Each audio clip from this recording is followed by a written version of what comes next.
Part 1. You will hear a conversation between a woman and a policeman. First, you have some time to look at questions 1 to 5.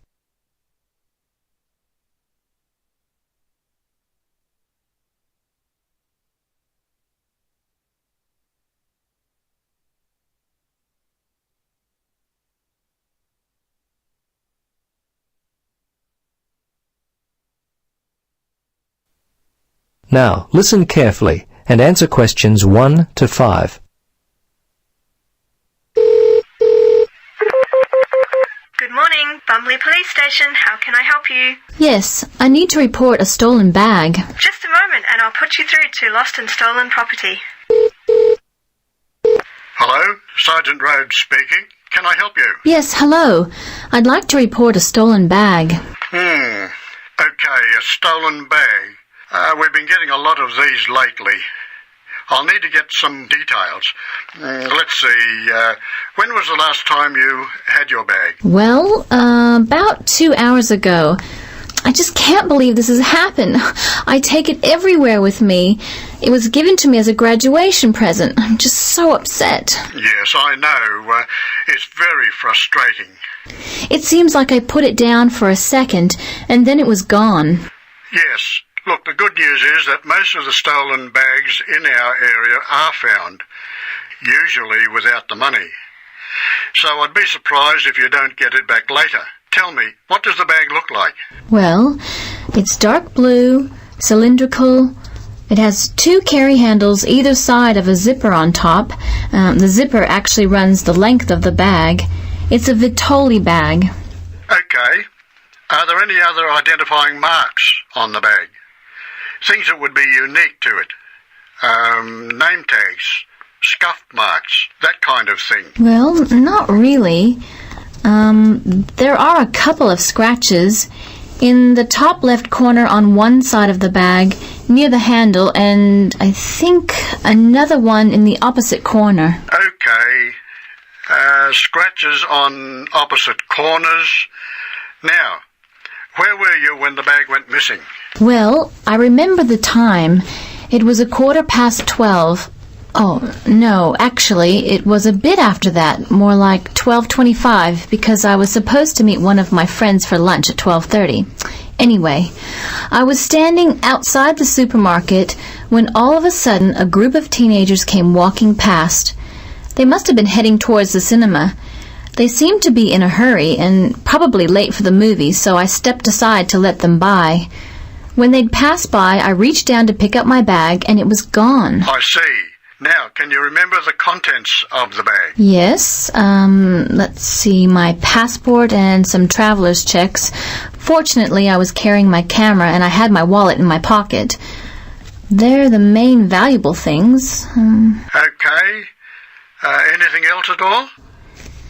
Let's see. No, I think that was it. Oh, a few pens, but that's all really.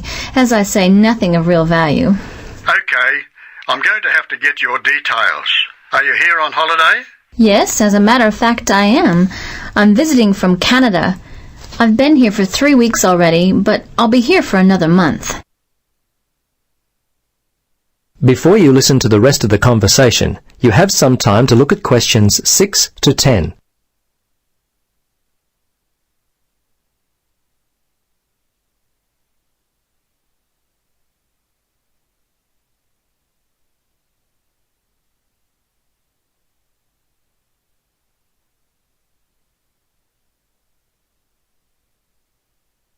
Now listen and answer questions 6 to 10. Now, have you contacted your credit card company? Yes, I did that immediately. They were very helpful. I still can't believe this could happen to me, and while I'm supposed to be enjoying myself on holiday. Yes, it's a real disappointment, whether you're on holiday or not. Thieves strike when you least expect it. Anyway, I need to take down your particulars. What's your name then? Yes, my name is Helen Reddy. That's R-E-A-D-Y. My address is, well, the place where I'm staying here is The Palms, Unit 14, 75 Paradise Avenue. Okay, I may need your home address in Canada, but I'll get that more towards the time you're going to leave. What about the telephone? What number will I be able to reach you on? Yes, it's 455-91332. Okay, 455-91332. And how much do you think the bag and contents are worth? Well, it's not really a big cost. Probably only $100. It's the inconvenience of it all. I understand. Look, we have a lot of lost or stolen property recovered daily. Come by the station tomorrow and have a look. As I said, there's a high chance that we'll get the bag back. Your passport at the very least. Okay, thanks for your help. See you tomorrow then. Bye. Yes, bye. That is the end of part 1. You now have half a minute to check your answers.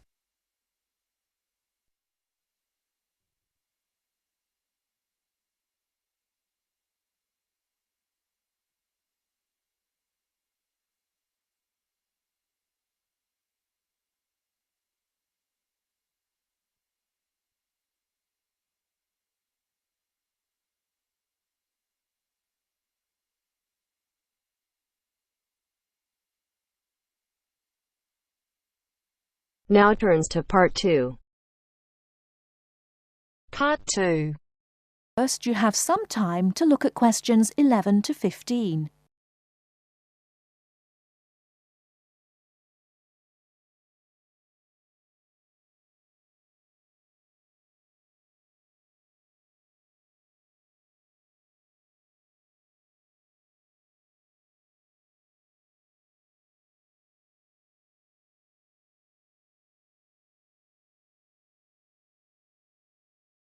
Now, listen carefully and answer questions 11 to 15. Hi, everyone. I'm a bit nervous about doing this, so, anyway, as you all know, I come from Libya, and I'm going to talk about sandstorms. Sandstorms are very common in the Sahara Desert, and so people in Libya, which is near the Sahara Desert, know all about them. Now, we say sandstorm, but it's not really a storm. There's no rain or thunder and lightning. There are sandstorms when a strong wind picks up sand and carries it. As the wind blows, the sand in the wind causes more sand to move around, and that is also picked up.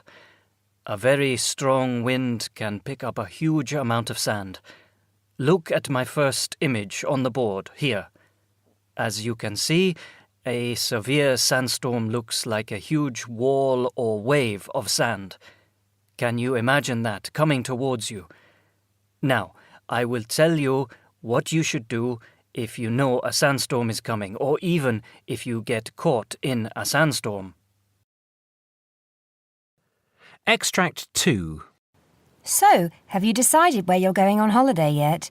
You were talking about Spain. No, we've changed our minds. We're going to Egypt for 2 weeks. Wow, really? When are you going? The second week in August. Egypt in August? You're brave. It'll be absolutely boiling then, won't it? Yeah, that's what I want.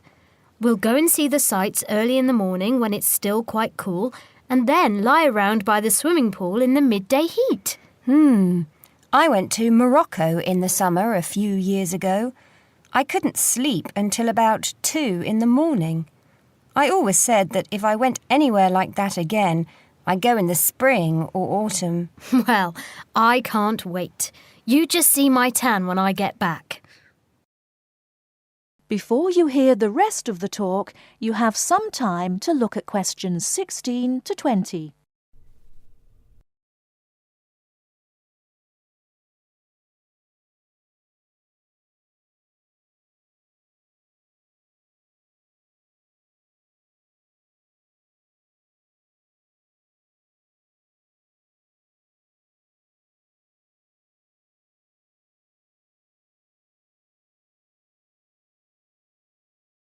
Now listen and answer questions 16 to 20. Good evening, Professor Drake, and welcome to the programme. Good evening. Now, as we have heard, it appears that there are a greater number of hurricanes now, particularly in the Atlantic, and that hurricanes are becoming more violent and causing more damage. First of all, could you explain what causes a hurricane? Yes, certainly. Hurricanes, or tropical cyclones as they are also known, are really huge storms, or a number of storms that occur together within a small area. They are caused by low pressure and moist air rising from the Earth's surface, usually the surface of the sea. As the moist air rises, it becomes warmer, and this is what forms the hurricane. If the hurricane is strong enough, it will develop an eye. The eye, which is circular, is at the centre of the hurricane and can be huge, 300 kilometres in diameter perhaps. The eye is usually calm. It is the area around the eye wall, where the storms occur. The eye wall surrounds the eye like the wall of a huge vertical passage, and is made up of the strong winds that cause the damage when the hurricane passes over land. Spreading out from the eye wall is the vast area of clouds and rain that we call the rain bands. These rain bands can spread for hundreds of kilometres. Thank you for that, Professor. Now, why is it that the world is experiencing a greater... Extract 4. Floods occur when the water level rises in an area where there was previously little or no water. Floods can be dramatic. They occur suddenly and the water level rises quickly. Or creeping, the water level rises over a longer period of time. They occur either because there is a larger amount of rainfall in an area than is usual, or because ice melts. Floods generally cause damage and negatively affect the economy of an area, but they can also be beneficial. The River Nile floods annually, and the water brings nutrients to the soil in surrounding fields. This, of course, means better crops. Most floods occur naturally, but they can be...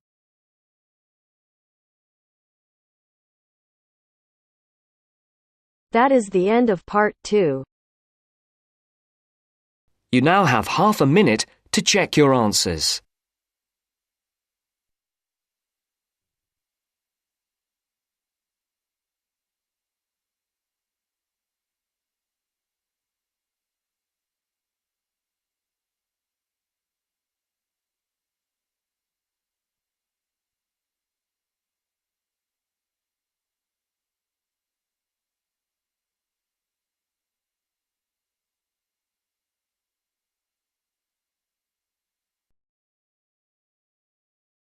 Part 3.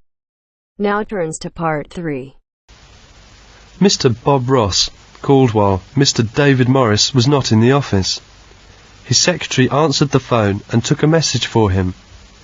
As you listen to the phone call, look at the message form and fill in it with the information you need. First, you will have some time to look at questions 21 to 26.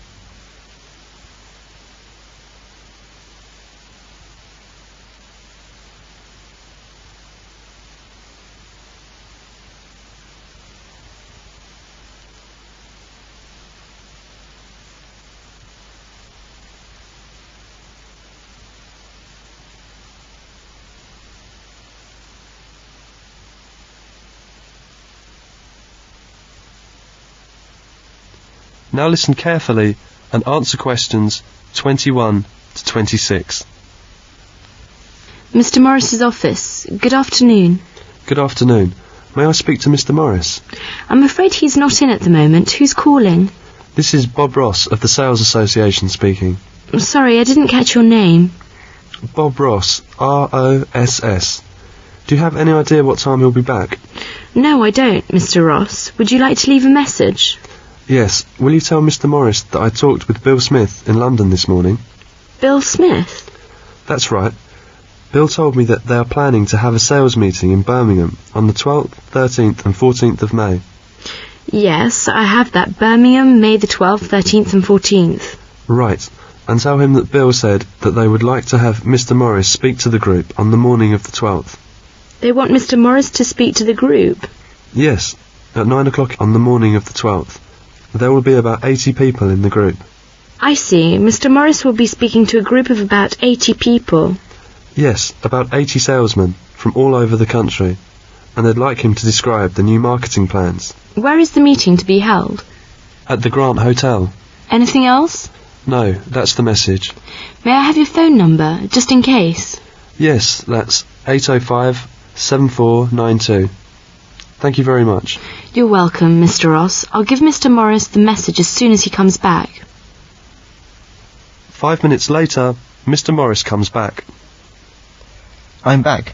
Did I have any calls? Yes, Mr. Hill called. He didn't leave a message. He said he'd call back tomorrow morning, and James Turner called twice. He's anxious to talk with you. He'd like you to call him as soon as you can. Did he leave a number? Yes, here it is. And Mr. Ross called just a few minutes ago. Did he want me to call him back? No, he left a message for you. Here it is. Mr. Morris called James Turner as soon as he came back. As you listen, complete the notes by writing no more than 3 words on each line. Now you will have some time to look at questions 27 to 30.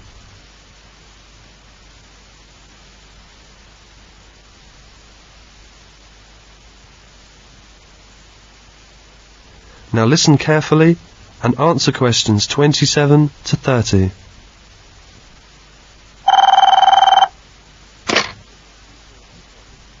One 1562488. Could I speak to Mr. Turner, please? Speaking.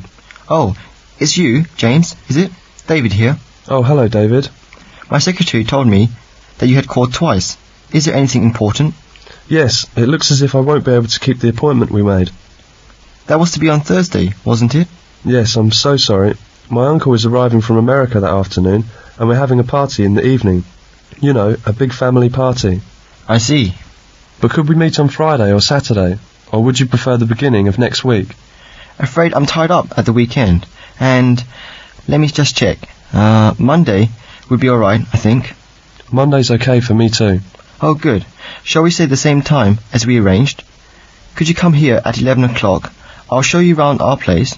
We could have lunch together and then work out the terms of our contract in the afternoon. Yes, fine. I'll just note it down in my diary. That's Monday the 24th of April. Right, I'll be at your place at 11 o'clock. Hope I haven't messed up your arrangements too much. Oh no, these things happen, don't they? See you next Monday and have a nice weekend. Thanks, you too, David. Bye. That is the end of part 3. You now have half a minute to check your answers.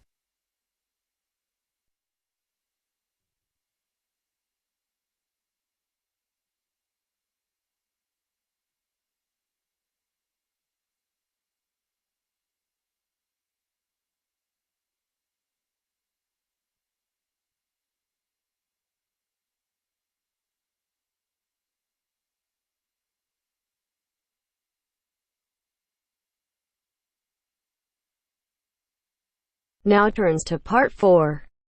Part 4. You will hear an introductory lecture about vegetarianism being given by a nutritionist. First, look at questions 31 to 40.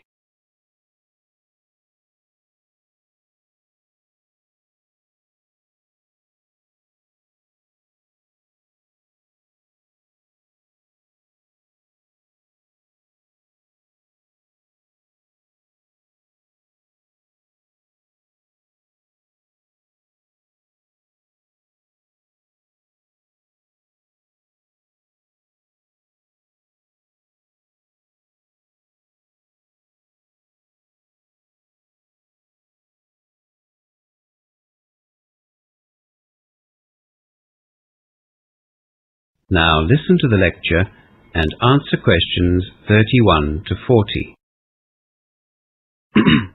You will all have a vague understanding of what being a vegetarian is all about.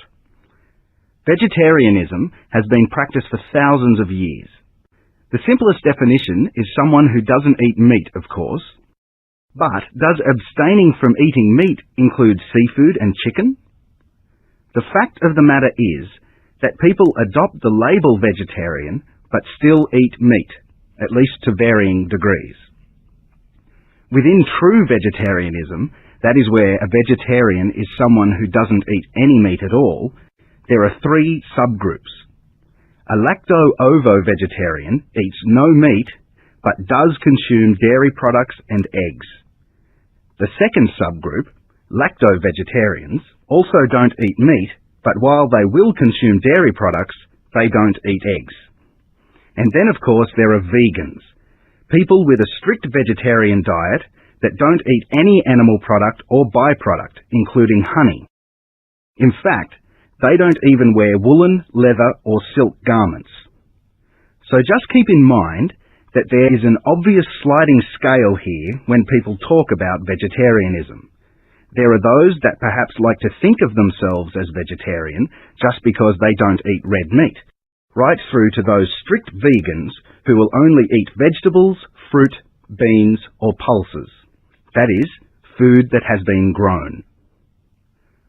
For our purposes today, we'll be talking about vegetarians as those people who don't eat any form of meat at all, red meat, fish, or poultry, but do use dairy products and eggs.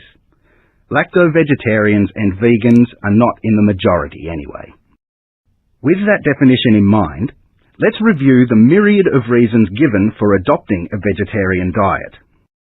These include all sorts of preposterous theories that claim all humans should be vegetarian simply because it's natural, or that humans are naturally vegetarian because biologically we resemble plant eaters.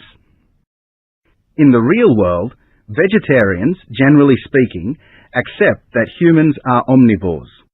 They are capable of eating both plant and meat foods. Statistics show that the majority of vegetarians have adopted a vegetarian diet because of their religious beliefs, as in the case of Hindus and Buddhists, for example, or because of health-related concerns. That is, they see vegetarianism as a healthier alternative. Look, that's not to say there aren't other reasons. Some people just don't like the taste of meat, and others simply can't afford to buy it. A significant number of vegetarians are animal liberationists who are against the killing of animals for human consumption. These vegetarians have taken the step of refusing to eat meat, and in doing so, show that they don't condone those killings. They see the whole industry as barbaric. In the past, at least in my social circle, such a cause was seen as noble, and many of us held vegetarians in high regard. They lived up to their beliefs. In more recent times, as we see the disastrous impact of introduced hooved animals on lands and the amount of resources used to feed stock at the expense of using arable land for crops, their noble cause has been ecologically justified as well. Land resources, and arable lands in particular, are scarce and becoming scarcer. Perhaps it is wrong to allocate these resources to raising those animals which provide us with a food source that we can live without. But is this the case? Can we live without meat in our diet? And is living a vegetarian lifestyle indeed more healthy as advocates would have us believe? Vegetarians claim that a well-balanced vegetarian diet will supply all the essential nutrients we need to be healthy. In Western societies, as late as 20 or 30 years ago, there were many myths about vegetarianism. Those switching to vegetarianism would be warned about serious vitamin deficiencies. Statistically, though, the vegetarians are supported in their claim that vegetarians are healthier than meat eaters. The incidence of heart disease and cancer, for example, are significantly lower in non-meat eaters. In fact, it's claimed that the risks from certain cancers are reduced by up to 40% in a vegetarian diet. And let's face it, in modern Western society, with our concerns regarding obesity, you don't see too many overweight vegetarians, do you?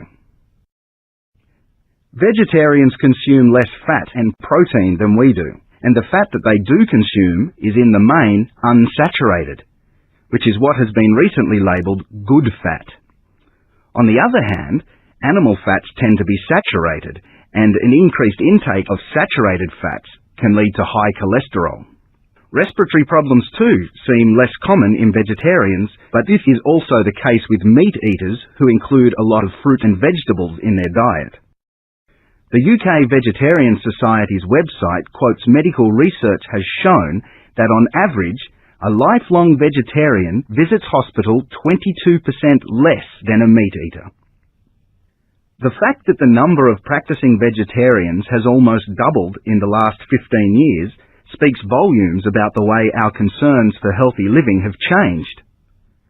The reasons given for this increase have been, according to a recent survey, 94% due to the perceived health benefits associated with a vegetarian lifestyle. Doctors and nutritionists and responsible groups like the Vegetarian Society are rightly concerned that those adopting the vegetarian diet do so in an informed way. There are health benefits to be gained by turning vegetarian, but there are also guidelines that need to be followed. Vitamin B12, for instance, and recommended amounts of iron are not easily found in a vegetarian diet, and yet they are vital for healthy living.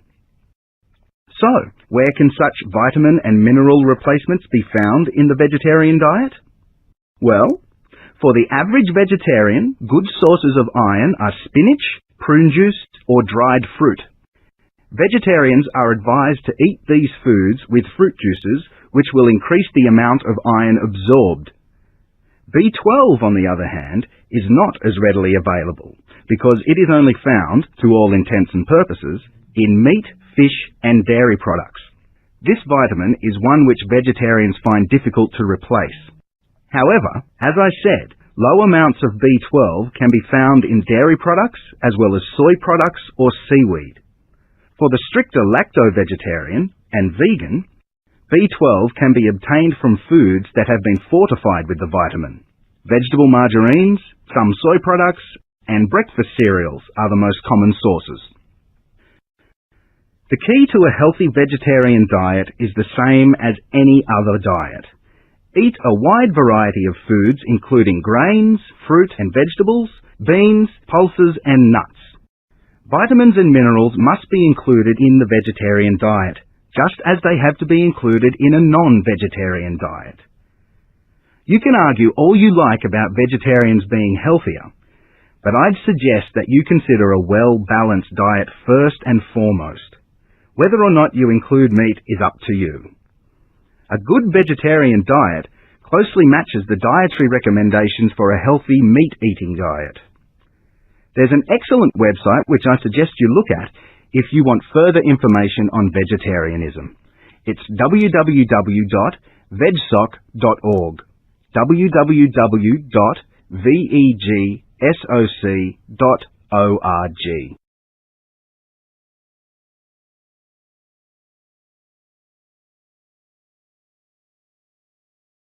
You now have half a minute to check your answers.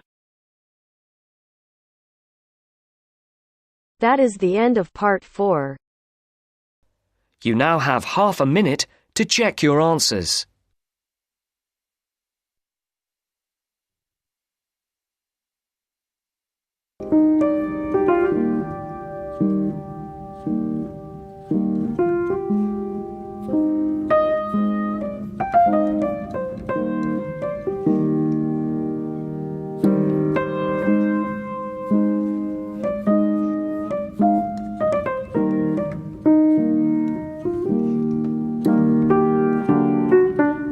That is the end of the test. You now have 10 minutes to transfer your answers to your Ielts listening answer sheet.